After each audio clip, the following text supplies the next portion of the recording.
हं. 2 दिवसापासून महाराष्ट्रात आभाळ कोसळलं आणि ज्या पद्धतीच्या वावड्या उठल्या आणि ज्या पद्धतीच्या समाज माध्यमावर ट्रोलिंग करण्यात आलं, खऱ्या अर्थानं हे ट्रोलिंग पोटातल्या पोटदुखी होती.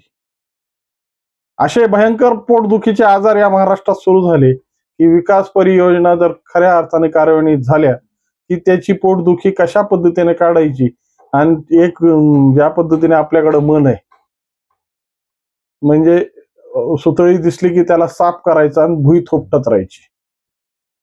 ती भुई थोपटण्याचं काम गेल्या 2 दिवसापासून महाराष्ट्रात चांगल्याच पद्धतीने चाललं होतं. पण त्याचा चांगलाच खरपूस समाचार ज्या पद्धतीने देवेंद्र फडणवीसांनी विधानसभेत घेतला ना, खऱ्या अर्थानं या सगळ्या संदर्भातून अकलीचे तारे तोडणारी जी भूमिका विरोधकांनी मांडून मिसिंग लिंक म्हणजे कनेक्टिंग लिंकच्या संदर्भात ज्या वावड्या उठवल्या त्या खऱ्या अर्थाने लज्जास्पद होत्या. एक तर आपण काही करायचं नाही आणि एखाद्याने चांगल्या महत्वाकांक्षी प्रकल्प निर्माण केला आणि त्या निर्माण केलेल्या प्रकल्पावर आपल्या वावड्या उठवून त्याला बदनाम करायचं. हे काय राजकारण आहे? आणि हेच भूमिका विरोधकांची आहे. खऱ्या अर्थानं अशा परिस्थितीत निर्माण झालेली व्यवस्था, महाराष्ट्राला कशा पद्धतीनं बदनाम करायची परिस्थिती आणि वास्तविक स्वरूपात ज्या पद्धतीने आज सामाजिक विकास आणि जो महाराष्ट्राचा विकास जो अडकलाय ना, त्याची मुख्य कारण याच पद्धतीने सापडतील आणि त्याचंच विश्लेषण करण्यासाठी मी आज तुमच्यासोबत. नमस्कार मित्रांनो, मी राजेश दुबे, मंथन मध्ये आपलं स्वागत आहे. मित्रांनो, म्हणतात ना की केल्याने होत आहे रे, आधी केलंच पाहिजे. ही संकल्पना राबवून ज्या पद्धतीने शिंगरे मामांच्या संकल्पनेतून हे कनेक्टिंग लिंक म्हणजे मिसिंग लिंक तयार करण्यात आलं आणि पुणे मुंबई प्रवास जो अर्धा तासाचा आणि सुखद व्हावा, अपघात मुक्त व्हावा आणि महाराष्ट्राच्या विकासाला एक नवी गती मिळावी यासाठी निर्माण केलेली ही व्यवस्था. पण ज्या पद्धतीच्या अतिवृष्टीच्या भूमिकेत सध्या महाराष्ट्र सापडला होता आणि या अतिवृष्टीची अवकृपा या मिसिंग लिंकवरही झाली. ज्या पद्धतीने एक मोठी दरड कोसळून हिच्या समोरचा दर्शनीय भाग जसा कोसळला आणि याचं वावडं उठवण्यासाठी विरोधकांना मुद्दा मिळाला. खऱ्या अर्थानं हा मुद्दा जर वास्तविक स्वरूपात जर या पद्धतीचा असला असता आणि या पद्धतीच्या भ्रष्ट कामातून जर ही परिस्थिती निर्माण झाली असती तर कदाचित महाराष्ट्राच्या पटलावर एक वेगळी चिन्ह दिसली असती. पण वास्तविक स्वरूपात ते म्हणतात ना की सुतळी बघून साप साप म्हणायचं आणि भुई थोपटायची, अशी पद्धत सध्या विरोधकांची झालेली. आणि विशेषतः सध्या जे प्रकार महाराष्ट्राच्या राजकारणात चालू आहेत ना, त्यामुळं तर विरोधकांच्या अंगाची खऱ्या अर्थानं लाही झाली. कारण की ही लाही होण्याच्या मागे सगळ्यात मोठी गोष्ट आहे की तुमच्याकडे ना हेतू आहे, ना मुद्दा आहे, ना नीती आहे. मग लोक तुमच्याकडे थांबणार कशी? आणि स्वतःच्या मूळ मुद्द्यांशी, स्वतःच्या अस्तित्वाशी कॉम्प्रोमाइज करण्याची जी परिस्थिती तुम्ही सत्तेसाठी केली, त्यामुळं येणाऱ्या काळामध्ये ज्या पद्धतीचे दीर्घ परिणाम या राजकारणात होऊन बसलेत ना, त्याचे कारण फक्त तुमच्या केलेल्या कुटील कारवाया आहेत. या कुटील कारवाईची परिस्थिती सध्या दोन पक्षांना चांगलीच याच्या झळा पोहोचल्यात. एक शिवसेना युबीटी आणि दुसरा एनसीपी, पण एनसीपीला कोणी विचारायला तयार नाही.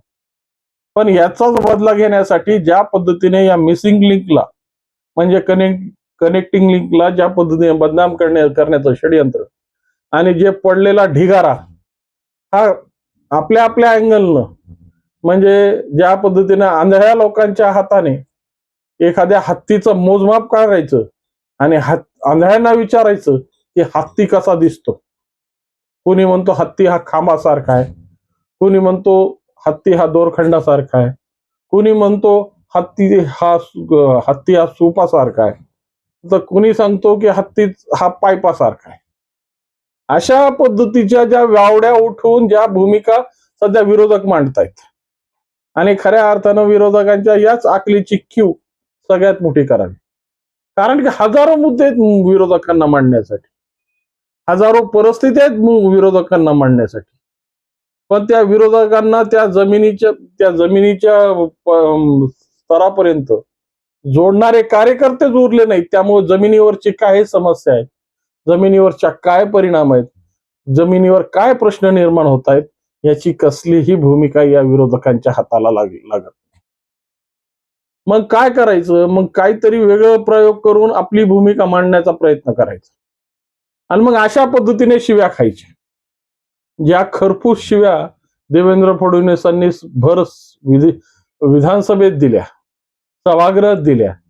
जर एक एक कोटी खोटारडे लोक मेले त्यानंतर यांचा जन्म झालाय.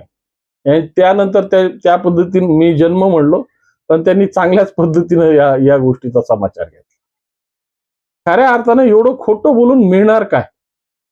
आणि जी यंत्रणा 18 तासानंतर पूर्ण कारवाई झाली, तो ट्रॅफिक त्या पद्धतीनं त्याच मार्गातून मार्गस्थ होऊ लागला आणि हे सगळं जनतेला कळतं. मग तुम्ही या उठवलेल्या वावड्यांनी काय परिणाम पडणार आहे? याला म्हणतात शेख चिल्लीची सगळ्यात मोठी भूमिका. कारण की शेख चिल्लीची गोष्ट आम्हाला नेहमी सांगितली जाते आणि हे शेख चिल्ली ज्या पद्धतीने ज्या फांदीवर बसतो तीच फांदी मोडायला निघतो, तशी या विरोधकांची गत झालेली. महाराष्ट्रामध्ये आपल्या अस्तित्व निर्माण करण्यासाठी ज्या फांदीवर बसतायत त्या फांदीलाच मोडण्याचा प्रयत्न करतात. मग या शेख चिल्लींना खऱ्या अर्थानं सामाजिक परिस्थिती दिसणार कशी? आणि वास्तविक स्वरूपात ज्या पद्धतीनं देवेंद्र फडणवीसांनी ज्या पद्धतीचा समाचार घेतला आणि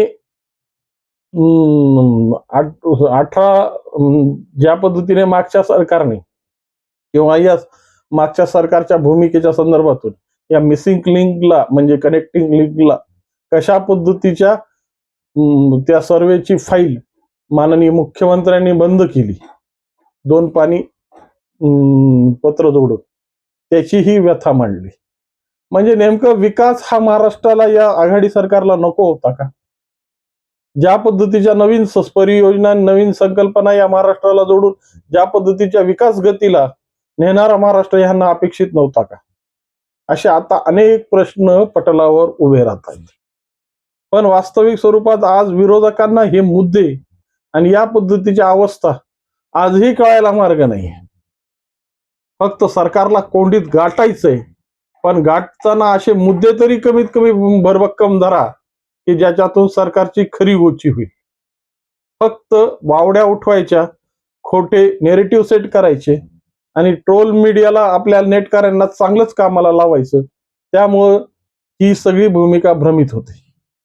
वास्तविक स्वरूपात ही निवडणुकीच्या काळात वापरलेली ही युक्ती कार्यक्षम ठरू शकते आणि ती कार्यक्षम सुद्धा झाली ना.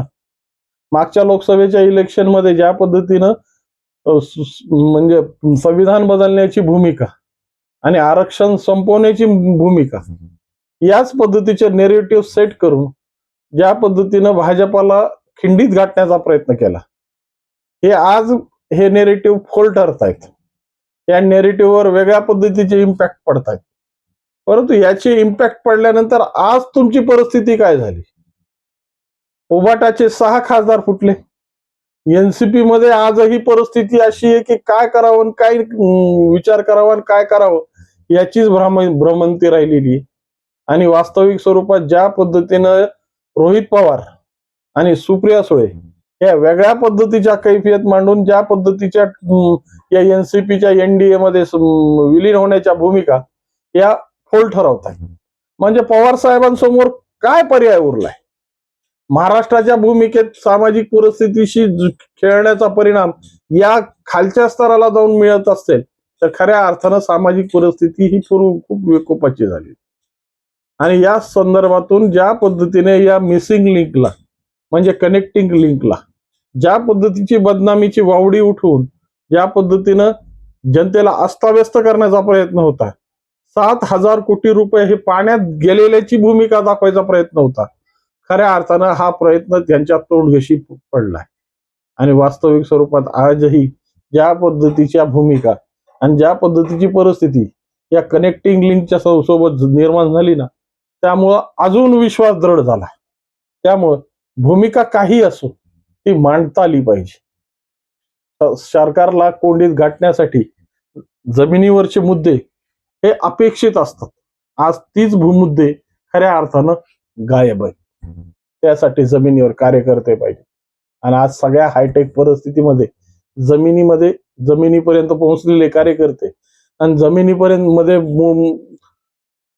पसरलेल्या मुळ्या पूर्णपणे यांच्या म्हणजे खंगल्या गेल्यात, कुजल्या गेल्यात आणि त्यामुळं फक्त वरच्या शोभ्यावंत मनोऱ्यावर खऱ्या अर्थाने ही उभी राहिलेली परिस्थिती, अशाच पद्धतीची बदनामी आणि अशाच पद्धतीच्या शिव्या शेवटी नशिबी असतील तर कोण त्याला रोखू शकेल.